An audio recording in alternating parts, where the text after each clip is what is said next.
ఆంధ్రప్రదేశ్ ముఖ్యమంత్రి నారా చంద్రబాబు నాయుడు ఈరోజు ఢిల్లీలో పర్యటిస్తున్నారు. పలు కార్యక్రమాల్లో సీఎం పాల్గొంటున్నారు.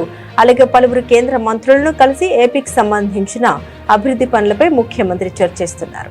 ఈ క్రమంలోనే కేంద్ర జలశక్తి శాఖ మంత్రి సిఆర్ పాటిల్తో సమావేశమయ్యారు. పోలవరం ప్రాజెక్టులో కీలకమైన అంశాల్ని పరిష్కరించాలని కోరుతూ సిఆర్ పాటిల్కు విజ్ఞప్తి చేశారు. 2027 గోదావరి పుష్కరాల్లోపు ప్రతిష్టాత్మక పోలవరం ప్రాజెక్టును పూర్తి చేసేందుకు కేంద్ర ప్రభుత్వం పూర్తి సహకారం అందించాలని కోరారు.